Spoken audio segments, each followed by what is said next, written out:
Well, good afternoon and welcome to the Rotary Club of Edina. I'm Sam Thompson and I'm proud to be your 66th president. We're coming to you live from the Edina Country Club and also on Zoom. Today we have 37 people joining us live pre-registered and 24 pre-registered on Zoom. 2020 has been a challenging time for small businesses. Some of the companies are doing better, some are down a bit, and some are lucky to survive at all. Well over 50 restaurants in the Twin Cities have closed for good in this climate. The companies that get through this difficult time and survive have found a way to adjust their model. Maybe they're offering more delivery services. Maybe they found a way to offer their services virtually. I look forward to hearing from our speaker today, Cathy, as she'll address the challenges that have hit the small businesses in South Minneapolis post-riots and what action is needed. Not only have small businesses needed to adjust their model, but organizations such as Rotary clubs have needed to tweak their models too. Back in March and April, we were in a lockdown, and Josh Sprague, our president at the time, had us on Facebook Live, and then eventually got us on to Zoom. Josh kept us connected. Then in July, the state said it was okay to meet live. And so restaurants were able to open, but really had to scale back. So we offered a hybrid model, which we're doing now, where we were live and on Zoom, and we were the first in the district to actually do this. Our new model has kept our club operating as safe an environment as possible. So some of you have been attending both live and on Zoom, some mainly live. I see a lot of you that have been coming just about every week, and some are almost all Zoom. And those all on Zoom have indicated they want to wait until the world is a safer place. They don't want to take any chances. And we fully understand that, and we respect your decision. And we've heard feedback from those of you on Zoom why you're paying for meals while you're not attending live. And our club officers have talked a lot about this. And we've met and we've discussed this concern. And so here's what we plan on doing. Our fiscal year goes from July 1st until next June 30th. We're going to provide a partial credit of $10 per meeting for the members that have pre-registered for Zoom.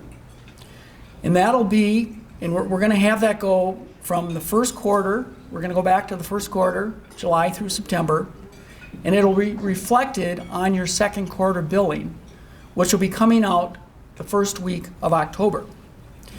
As we navigate COVID, we're doing our best to operate our club while staying out of the red. And to offer Zoom, we actually are incurring an additional expense. To have our videographer here, Chris, with his camera and the editing he does to get this up on YouTube is all an extra cost. We also have ongoing monthly overhead expenses that we need to take care of, such as administrative, printing, postage, training, PR, and marketing. So our plan is to continue the Zoom credit into the second quarter, which would be October through December, and then we'll reevaluate where we are in December. And if you have any questions on this, please feel free to send me an email or give me a call, and I'll talk to you about it. And also regarding our invoices, I just want to mention, and Joe Hayes would be happy with me, our treasurer, that if you haven't considered ACH, I highly recommend that you try it out. There's no cost. If you're paying your dues by credit card, there's a cost. ACH, there's no cost. And you will see your invoice before the money's taken out of your account. And there's no hassle with checks. So please consider ACH. I want to thank all of you for your membership. Our officers and board are doing our best to maintain the integrity of our club as we operate during this very challenging time. Next, I'd like to go right into our member update. First member update is Ann Platt. And she had a nice article in the Sun Current on September 17th. It was full page. We've condensed it a little bit so we can get it onto a slide.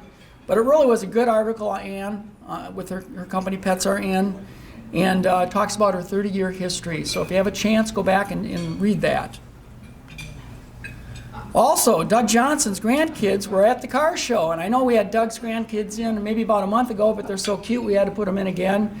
They all squeezed into a car, and it gives us a chance to talk about the car show again, which was a big hit on September 12th, and Josh Sprague did a great job getting it together. We doubled our cars, so thanks so much, Josh. And we have birthdays, quite a few birthdays this next week, about 7 of them. So take a look at who's having a birthday and wish them a happy birthday. And assisting off podium, our greeter, there's a replacement. It'll be Catherine Gump in place of Bjorn. Front desk is Deirdre Cavalli. Photographer Kaylin Eisnes. And one last mention, just please make sure that you keep your masks on after lunch. We'd really appreciate it for the safety of others. And now I'd like to call up Bill McReavy to provide the invocation pledge in the 4-way test. Thank you very much, Sam. Please bow your heads in prayer. Dear Lord, we come to you today united in prayer. Thank you for this day, and thank you for watching over us as we progress through these difficult times. Comfort those that have lost a loved one, console those with challenges that seem insurmountable, and care for those that are homeless, hungry, and feel there is no hope. Bless our organization, bless our families and friends, and bless this food and those that prepared it. In your name we pray. Amen. I pledge allegiance to the flag of the United States of America and to the republic for which it stands, one nation under God, indivisible, with liberty and justice for all. And then the 4-way test of the things we think, say, and do. First, is it the truth? Second, is it fair to all concerned? Third, will it build goodwill and better friendships? And fourth, will it be beneficial to all concerned? Thank you. Good afternoon, everybody. We don't have many guests. We have a few. I think I got all the cards, right? Deidre, where's Deidre? Where'd she go? Deidre, did I get all the cards? I think I did. Anyways. Okay, I'll do that. Yeah. I'll make up names? All right. Hello to all of you out there. My name is Matt Boockmeier. All right, we have a visiting Rotarian, Tammy Schwartz, who's a guest of Michael Stanzak. Mike, if you could stand and introduce wherever your guest is. Anniversaries doing a great job with president of the Excelsior Lake Minnetonka Rotary Club. Can we should give her a hand to Burnett?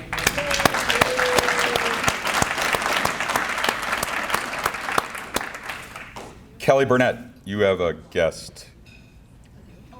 You do? Oh, I'm sorry. Sorry.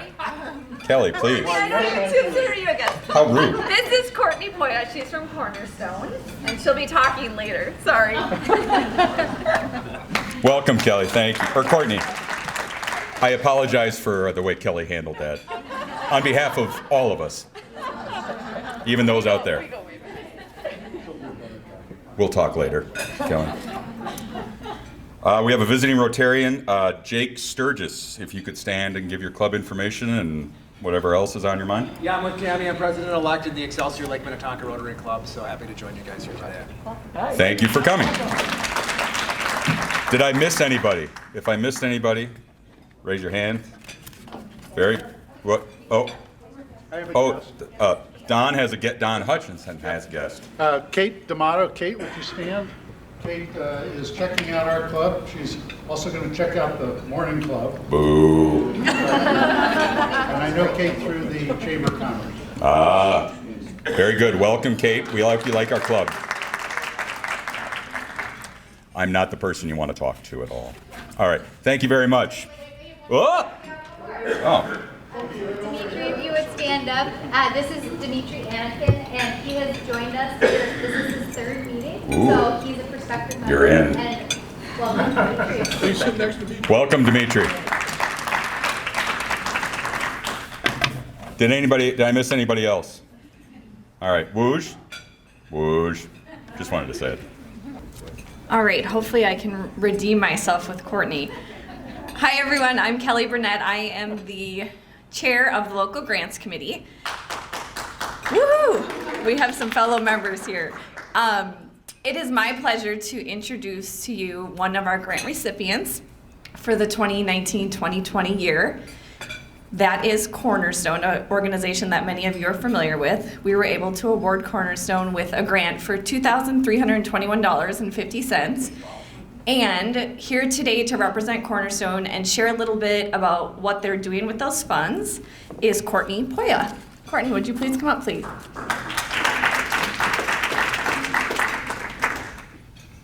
Much better down, Kelley. Much better. Hi everyone. In full disclosure, I'm also a member of the Bloomington Rotary Club. Oh, no, that never happens, Kelley. Usually I'm putting it down. I was like, wow. So thank you so much to the Edina Rotary Club for your ongoing and incredibly generous support of Cornerstone. So at Cornerstone, we work with families and individuals who've been impacted by domestic violence, sexual violence, human trafficking, and general crime. One of our most important services, especially right now, is our emergency shelter, which is available to anyone who's experiencing or is in imminent danger of domestic violence, sexual violence, or human trafficking. Our emergency shelter, unfortunately, is full 95% of the time. I think it really speaks to the critical need for these services, and so we are extremely grateful for the support that you've shown to help us keep our shelter in good shape and refreshed. So this year's grant has allowed us to purchase 7 new twin mattresses and 7 pillows and 2, I had to remember all these numbers, 2 new cot frames. So all of these are really important because, as you can imagine, with 95% capacity, we are often needing to replace things. We are often just experiencing a lot of wear and tear on our shelter. And so to be able to make sure that all the families who come to us have a safe, clean, and calm experience, and that they have a place to lay their heads that is new and feels respectful. It's really important for us because I think we can imagine what it feels like to leave a situation of abuse and trauma and to finally be safe and to have that first night of sleep be as calm and as restful as possible. So I just wanted to say thank you so much again for your wonderful support. We are so grateful.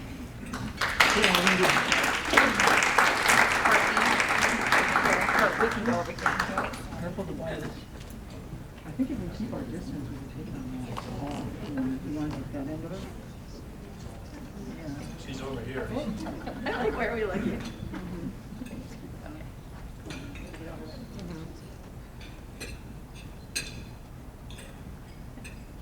Great. Great.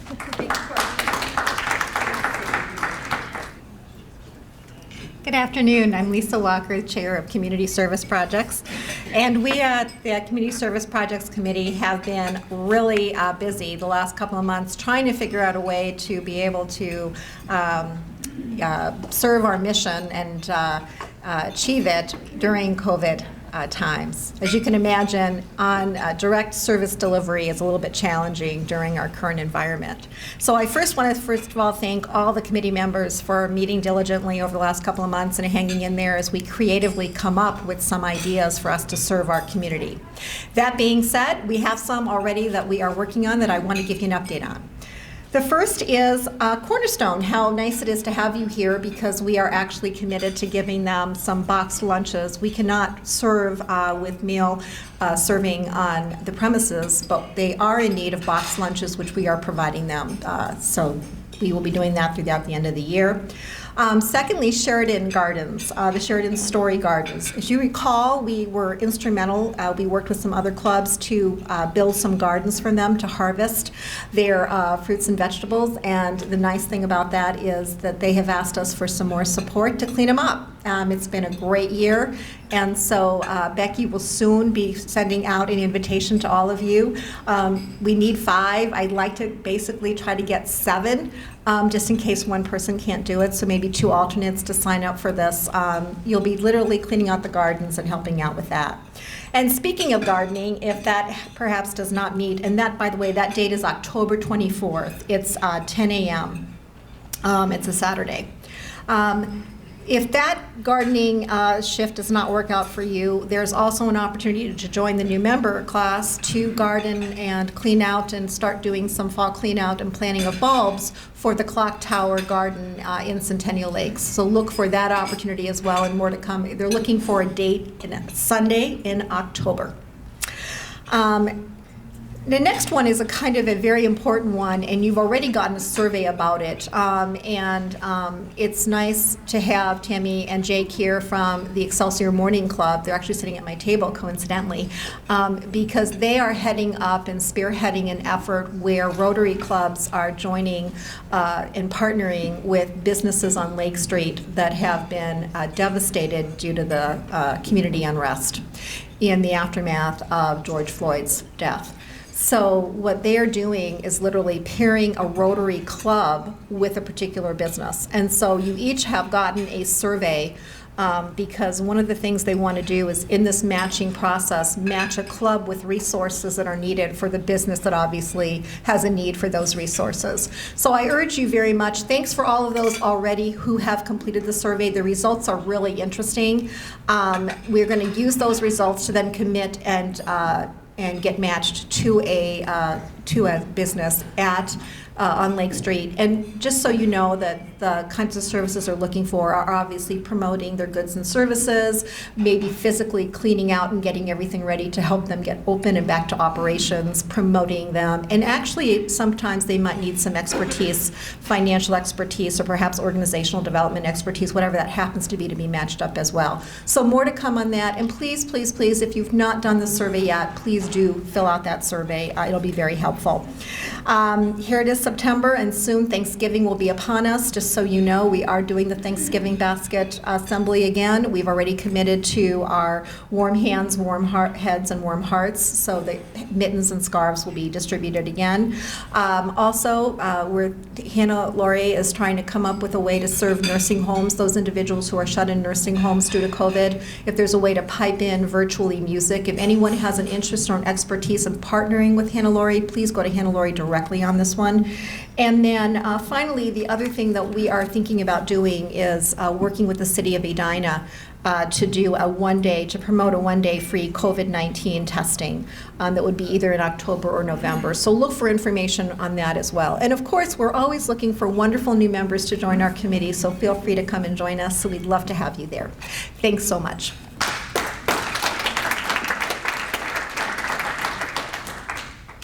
Hey everybody, it is gala time. Visas thank you. Looking a little different than Bjorn today.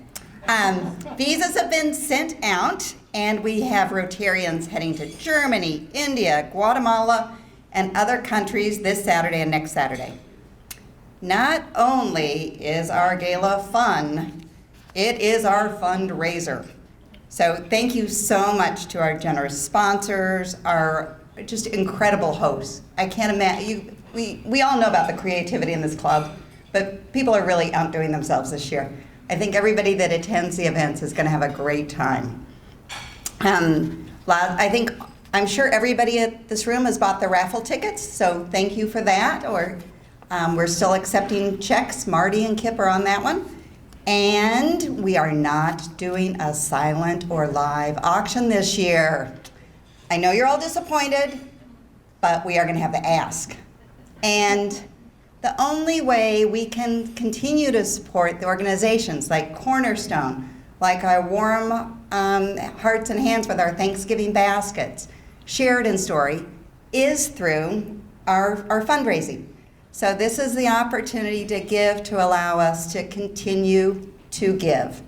And I know everybody's got different situations this year, but everybody has been so generous, and if you are able to give as part of that ask, we certainly appreciate it. So thank you. If you've got questions, let me know. But it's just been inspiring what we've been able to come up with this year. So thank you, everyone. Thanks, Bjorn.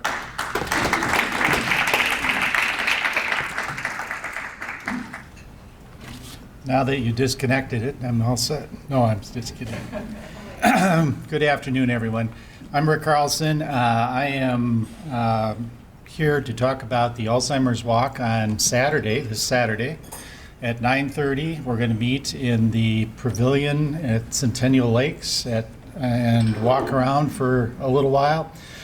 Many of you probably know what Alzheimer's, or you've at least heard the words, but you may not know what it is. And let me give you a little bit of background on what I've gone through with my mom.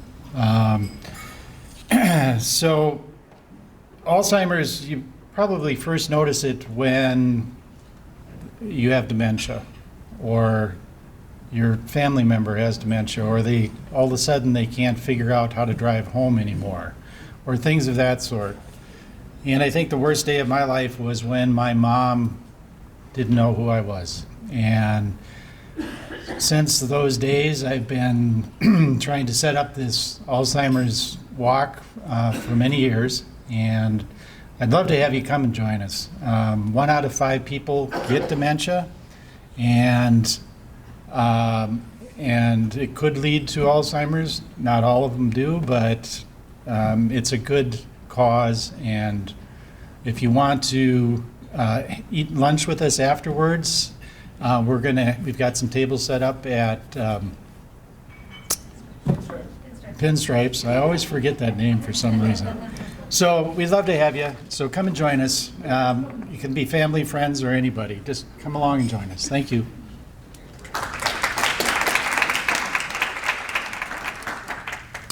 Thanks, Rick. One more announcement, and then we'll have Kelley come up and introduce the speaker. Helping Hands, there's a flyer on your tables for Helping Hands. Gene Morrison is heading this up, and we're looking for people to help. And it's through our membership committee. And really what Helping Hands does is it reaches out to our members. And we want to see how people are doing. So if you want to get a hold of Jean, her information's on the flyer, and let her know you're interested. We'd really appreciate it. Now I'd like to introduce Kelley Burnett, who will be introducing our speaker. Kelley is the agency owner of Burnett and Associates of American Family Insurance in Edina. Her team specializes in personal lines insurance, including home, auto, life, as well as habitational apartment buildings and condo associations. Kelley and her team take pride in educating their clients on insurance needs and providing a solution so they can have peace of mind should the unexpected happen. Kelley graduated from the University of Wisconsin-Madison, where she received a BBA in Risk Management, Insurance, and Management, Human Resources. Kelley resides in Edina with her husband, Zach, 8-year-old daughter, Elsa, and 5-year-old son, Jack. In her free time, she enjoys golf, traveling, and chasing her kids around. Welcome up, Kelley.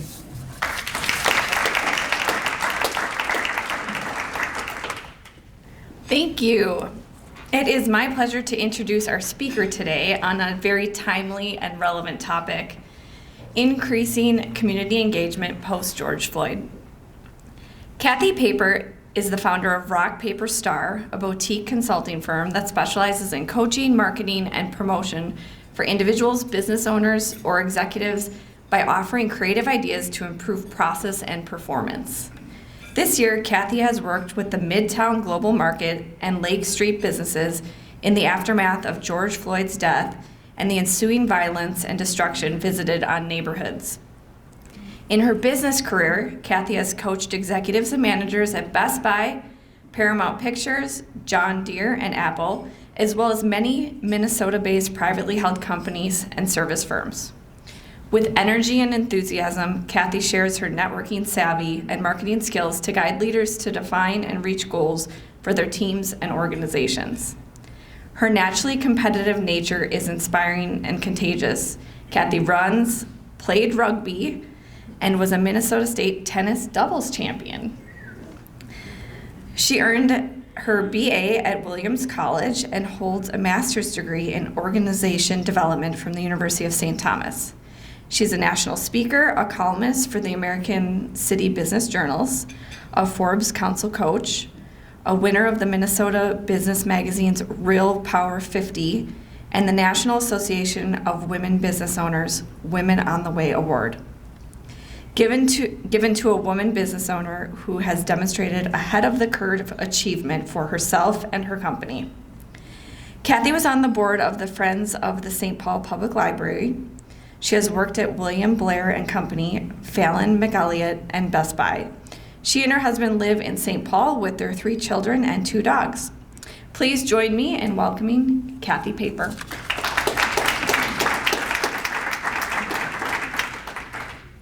Good morning, good afternoon. Okay, so welcome everybody on Zoom. My sister's on the call and she said, don't touch the mic, so I just want you to know I have a Clorox wipe, so it's all good. Thank you everybody for having me here. I'm gonna share with you a few things today, and let's see if I got that right.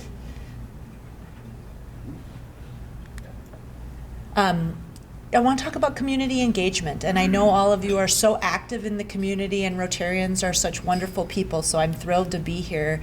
But I'd ask you just to pause for a moment and just think about when you show up and do your work during the day and make your connections. Are you a pebble or are you a rock? How is it that you show up? What kind of an impact do you have? And there's no right or wrong answer whether you're a pebble or a rock. It's all about what is it that you're doing. So today I'm going to just tell you a couple of stories of things in my journey of finding out how I show up. So I mentioned I was a rugby player. I brought my little rugby ball prop. For those of you, I think Don was a little startled when I walked in with the rugby ball. I do this because I used to not tell people that I played rugby because I thought it was fairly unprofessional. When I was first interviewing for jobs, I thought they're not going to hire a rugby player. That's kind of like a football player. You know, I like to, win. I'm really competitive. And what I realized was rugby is all about team spirit. It's about working together. It's making connections. It's striving for a common goal. There's a lot of themes in rugby about who's in your scrum. Who are those people that are around you? And as I've grown professionally and started to see a lot of things, it's all about the people that you're connected to and what you're doing and how can you have that greater impact on other people. So I show the rugby ball now and I think about who's in your scrum, who are the people that you're around, that you're doing work with. So I built about 3 years ago these groups called Frontrunner Networking and the Director's Dozen to help people start building community with a little bit more intention. So that they had those people. The question we would always ask is, who do you talk to on your drive home? Who is it that you ask those questions when you're really struggling with something, or you're not sure if you should apply for that job, or you're wondering, how do I get that piece of business? We put these groups together and we've been doing everything on Zoom. I was telling people, Don and Sam and Catherine, this is my first in-person event. I think I've not seen 50 faces like this and everybody with masks, and it's fun, but it's a little bit different. We've done everything by Zoom. But these groups are all about how do you make connections. And one of the journeys that I found, partly why I started this, was everybody would always ask me, you're not from Minnesota, are you? I'm like, yes, I am. I'm a native Minnesotan. I went away for a few years, but I guess I do something where I reach out to other people and make connections.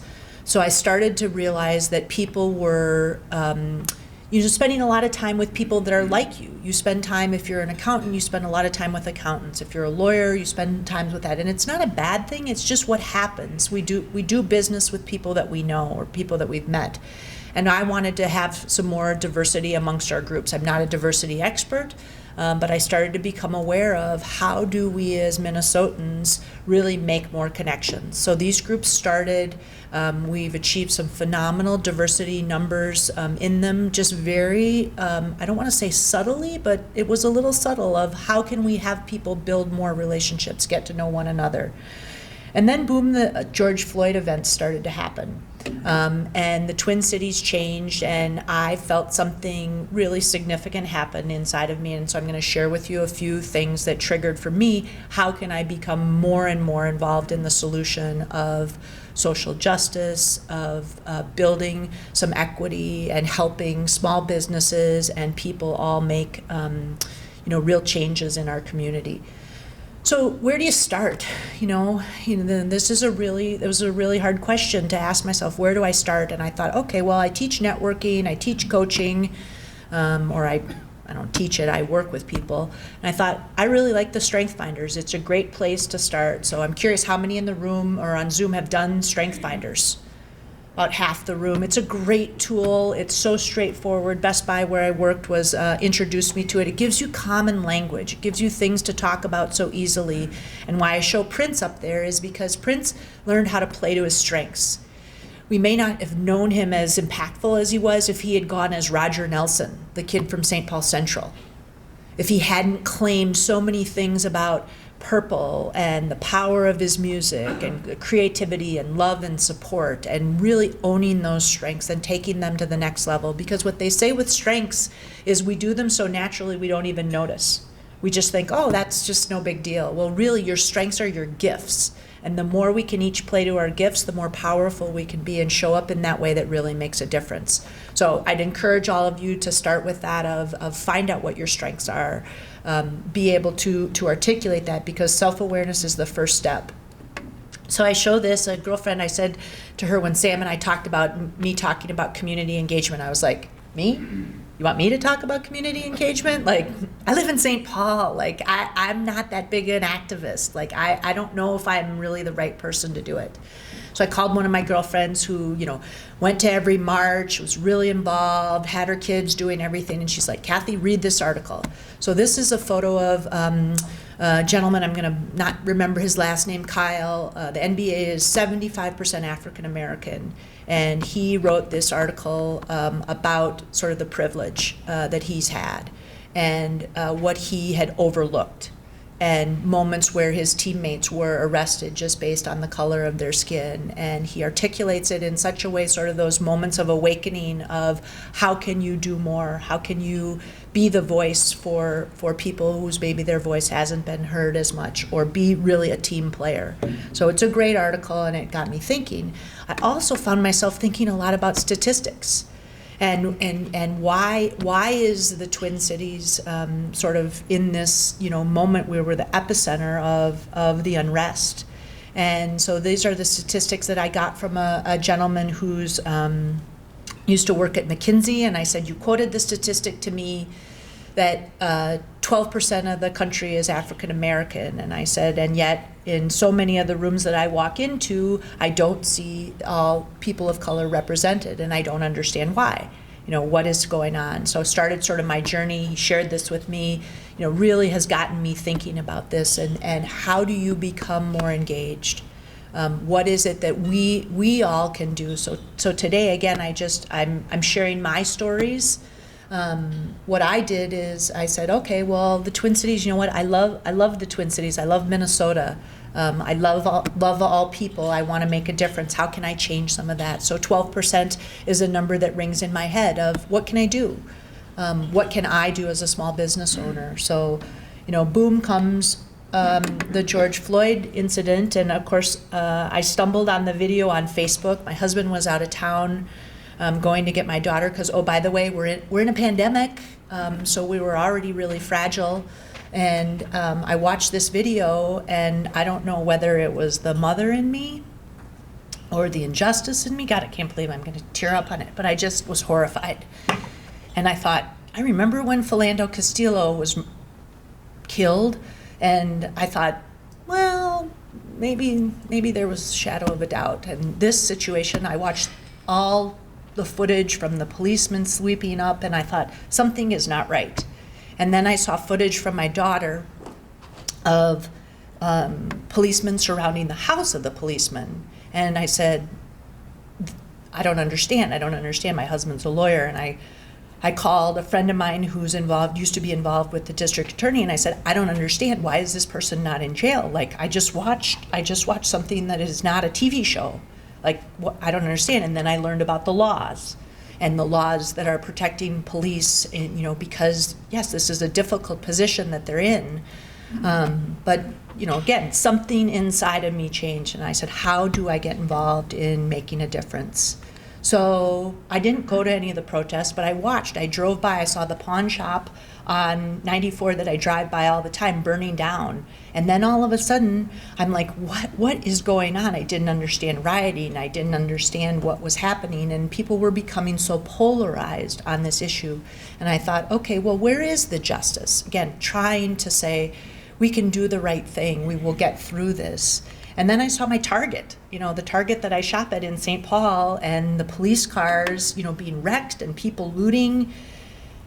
And, you know, there's that fear, and I'm sitting in my basement because, again, we're in the middle of a pandemic. And I'm like, this is not good what is happening. I understand it, but I don't like it. I don't like that Lake Street, where I drive up and down and have driven for years, has armored cars on it, and the National Guard is there. And, you know, then boom, my husband works at the Capitol. He's the ultimate diplomat. So again, this is not a political charge. This is a human charge of how can we make a difference? How can we not get into these positions ever again, or work together? And as a small business owner, I was crushed.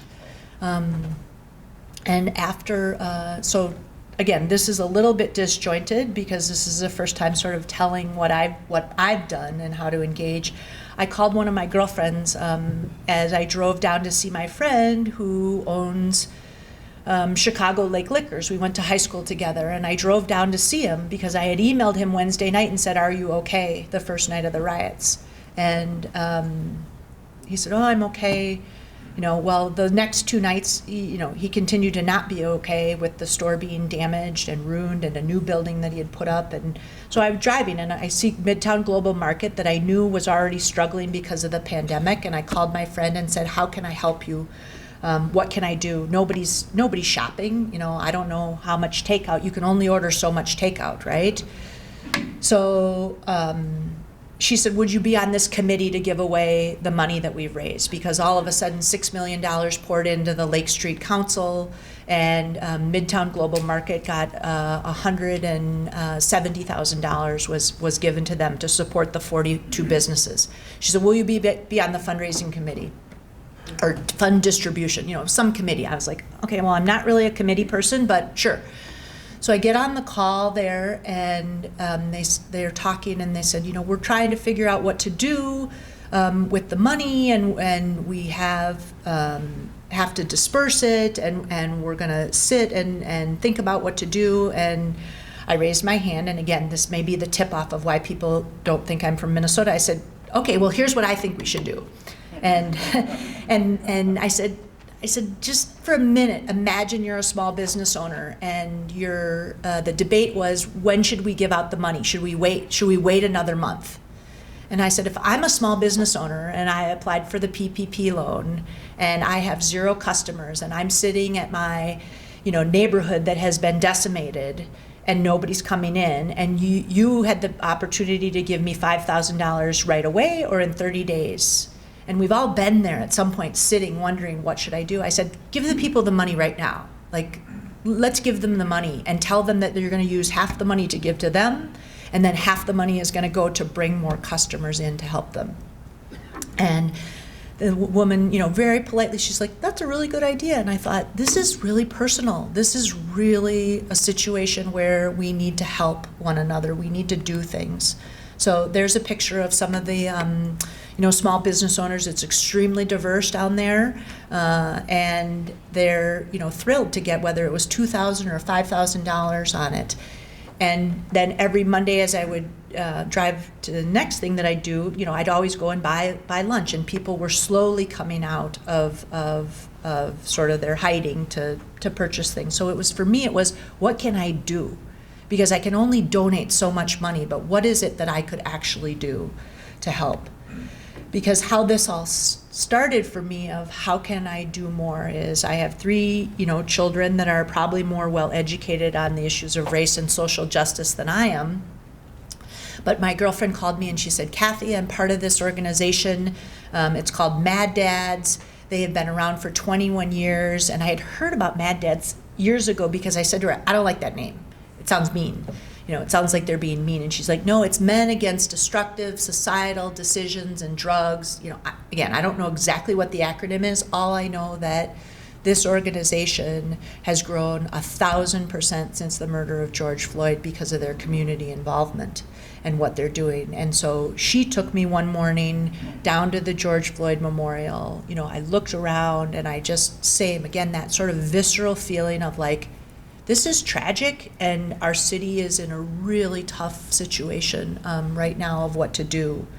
And so you can see some of the pictures. What Mad Dads does is these are people that have, been impacted by the system. Maybe they've made a mistake and they've gone to jail in some capacity, or they've had a drug problem, or they were homeless, or they have done something, and they are hired to do 4 different areas: helping families, helping sort of social justice. They ride the buses. They're people in these green shirts that go up to somebody that's clearly in distress and say, hey, I can tell you're hurting. How can I help you? What is it that you need?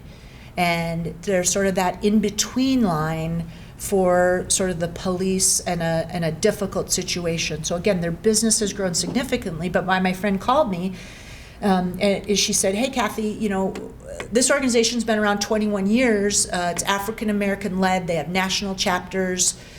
They have all this history on the wall that they need documented. And it's the Minnesota Historical Society won't come down because, oh, by the way, it's a pandemic.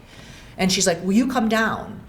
Will you bring your scanner and your kids and help take all the photos down, scan them so that we have them, because VJ, who's the executive director of it, is worried it's going to burn down. That what if something else happens and we lose all this history?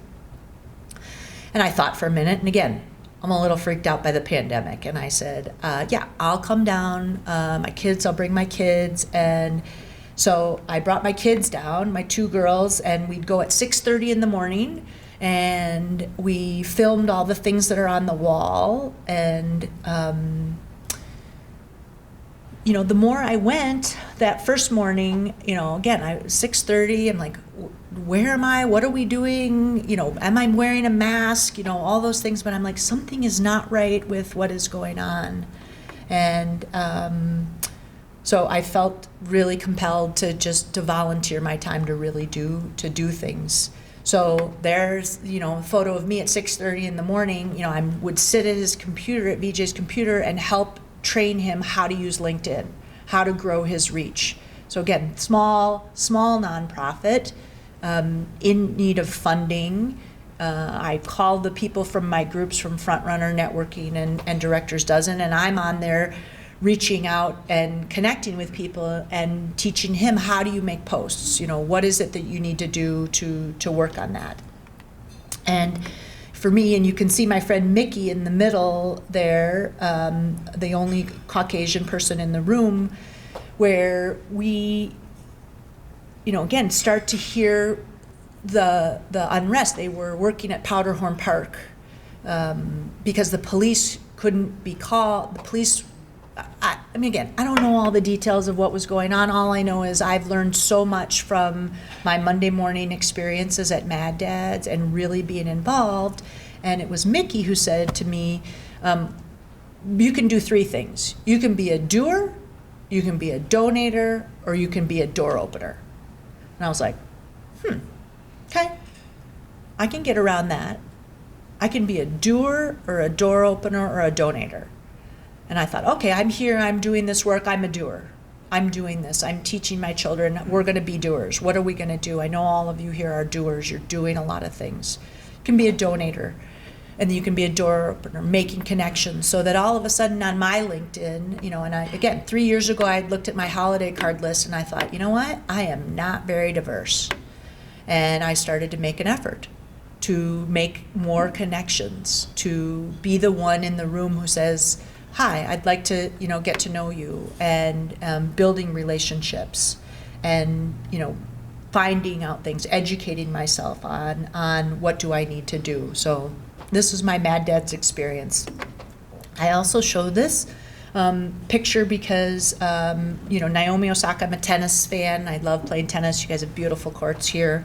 And Naomi Osaka, who recently won the US Open, was wearing masks, every different mask of people that have been, murdered in a police situation. And she, wins this tournament, and there have been articles talking about her hair. And my 84-year-old mom says to me something like, well, I love everything about her, but what is up with that hair? And I'm thinking, Mom, you're not supposed to say that.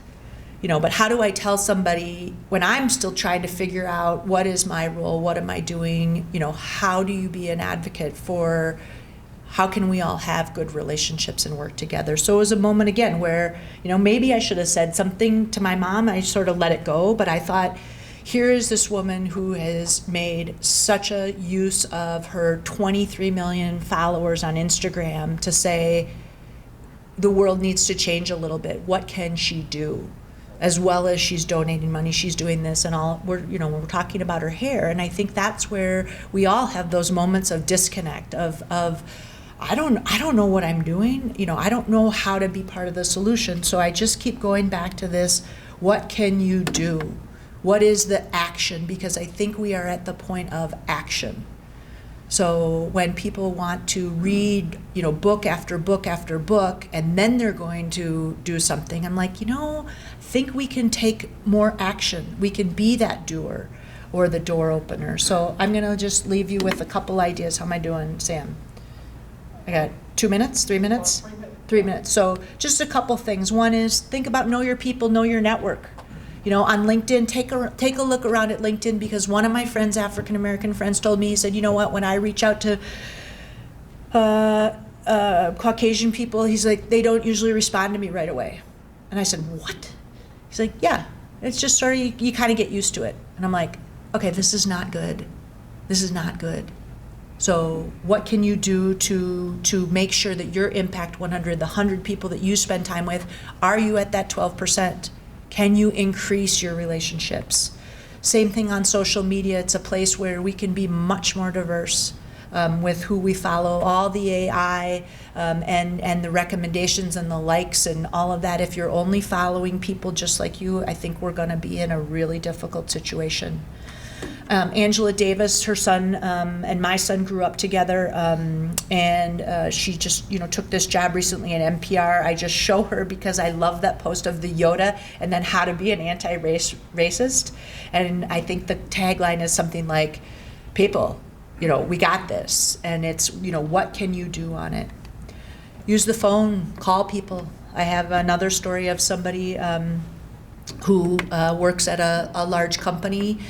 Is African American, and I reached out to him, and he said, you know what, nobody from my workplace called me after the murder of George Floyd. Not one. Imagine if you were that employee, what would you feel? How connected with you? So you know what? So maybe you call and you don't have to go into a long list of things. You just say, I'm thinking of you.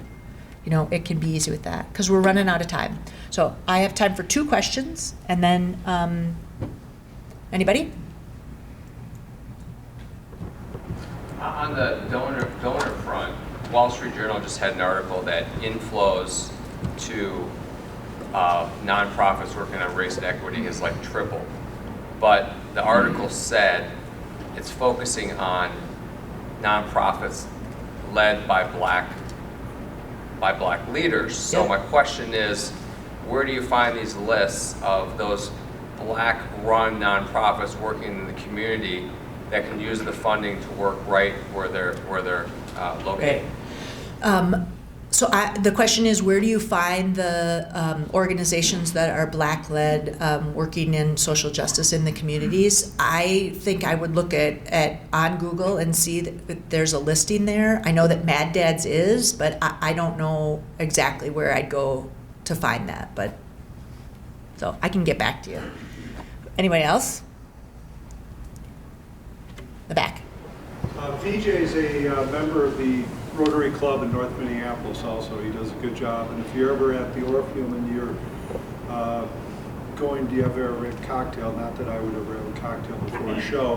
When you're cutting through, there's a guy stationed there, and he's kind of monitoring Hennepin Avenue for distressed kids. It's one of the things they really try to battle is talk these kids down. So I really don't have a question for us. Okay, so great. So the statement is, and again, the Orpheum and Hennepin Theater Trust has been one of VJ's longtime partners.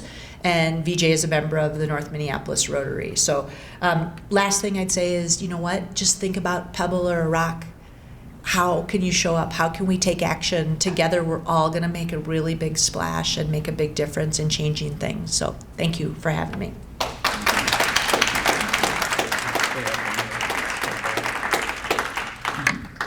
Thank you for your presentation. Rotary is a global network of 1.2 million problem solvers who unite to take action to create lasting change to better our world. In honor of your presentation, we will make a donation to the Sheridan Story, an organization focused on providing weekend and other food gap programs to over 10,000 children in the Twin Cities metropolitan area. Awesome, thank you very much. Thank you.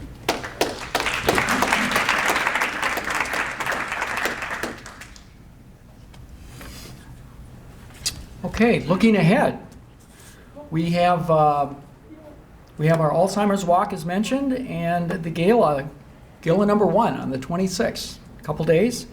And no meeting. Want to make sure everybody knows we're not meeting next Thursday because of the Gala. It's that Thursday's between the 2 galas. And then our final Gala is October 3rd. And I want to thank Courtney from Cornerstone and Cathy, thanks so much, and all of you that are here today and on Zoom. And I want to leave you with a quote. Action is a great restorer and builder of confidence. Inaction is not only the result, but the cause of fear. Norman Vincent Peale. With that, meeting adjourned.